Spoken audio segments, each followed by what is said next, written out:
reason why I call you up here, sir, more than anything, నాకు నా ఇల్లు చూశారు,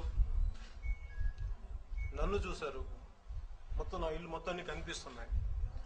నాకు బతకడానికి అవసరమైనంత డబ్బు ఉంది.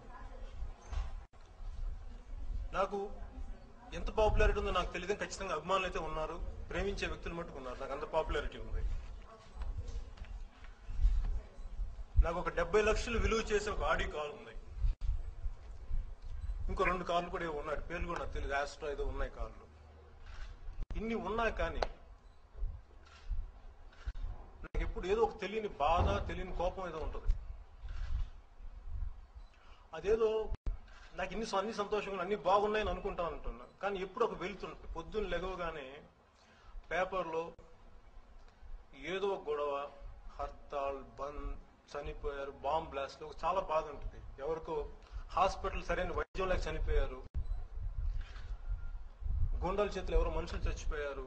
ఇలా ఎన్నో రకాల బాధలు వచ్చినప్పుడల్లా నాకు ఏం చేయాలో తెలియదు. గత 20 సంవత్సరాలుగా నాకు ఒక మోస్తరు వయసు వచ్చినప్పటి నుంచి గత 20 సంవత్సరాలుగా ఆ బాధ ఉండిపోతూనే ఉంటుంది. నేను ఎంత చదువుకున్నానో తెలియదు, కానీ నేను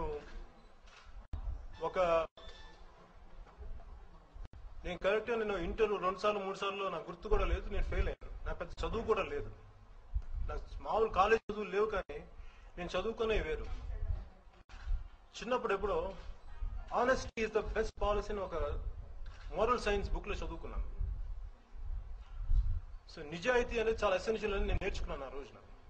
అలాగని చెప్పి నేను దాన్నే పాటిస్తూ వచ్చాను. అలాగని చెప్పి నేను ఎప్పుడు తప్పులు చేయలేదని, తప్పులు చేసుకుంటూనే జరుగుతూనే ఉన్నాయి, బట్ వాటిని ఎప్పటికప్పుడు సరిదిద్దుకుంటూనే ఉన్నాను. కానీ సమాజంలో ఈ బాధలు వీటి కోసం ఏం చేయగలను, ఎందుకంటే నన్ను చాలా విపరీతమైన అభిమానులు ఉంటారు నా కోసం. ఎంతో మంది నేను షూటింగ్లు చేస్తుంటే కట్టుగుడ్డలతోటి సరైన గుడ్డలు లేకుండా కూడా వచ్చేసి అయ్యా నాకు గబుకిన చేతులు పెట్టేస్తారు బిడ్డను, నా బిడ్డను ఏదైనా చూడు అంటారు. నాకు వాళ్ళకి ఎలా సహాయపడాలో నాకు తెలియదు, ఏం చేస్తే వాళ్ళ జీవితాలు బాగు చేయాలో నాకు తెలియదు. సో గబుకిన బిడ్డను తీసుకొని నేను వెంటనే నేను హాస్పిటల్కి పంపించి తీసుకెళ్తాను. అది ఎంత చేసినా సరిపోవట్లేదు, ఇండివిజువల్ గా నేను ఎంత చేద్దాం అనుకున్నా సరిపోవట్లేదు. అలాంటిది నేను ఈ రోజున ఇంతమంది ఇన్ని వేల మంది అభిమానులు, లక్షలాది మందిని చెప్పలేకపోయినా కనీసం ఒక 10,000 మంది అభిమానులు అయితే ఖచ్చితంగా ఉన్నారు. వాళ్ళ ద్వారా నేను ఒక సంస్థ స్థాపించబోతున్నాను. నాకు మిత్రులు చాలా మంది ఉన్నారు. ఆ సంస్థ ఇలాంటి వ్యక్తుల కోసం నిస్సహాయత జీవితం, అంటే కనీసం వైద్య సదుపాయం లేకుండా, కనీసం జీవన వసతులు, సపోజ్ మంచినీరు సరిగ్గా ఉండదు కొన్ని గ్రామాల్లో, అలాంటి గ్రామాలకి. సో దాంట్లో భాగంగా ఇంకా నాలో అంటే ఇటువంటి పని చేయాలంటే నేను ఎందుకు చేయాలి?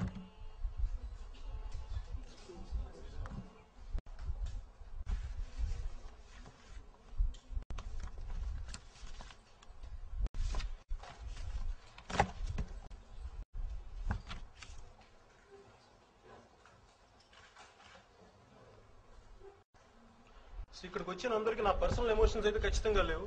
ఇది కేవలం నేను గత 20 సంవత్సరాలుగా నా జీవితంలో చిన్నప్పటి నుంచి చూసి బాధపడి ఏదైనా చెయ్యాలి అనుకుంటుండగా నేను యాక్టర్ని అయ్యాను.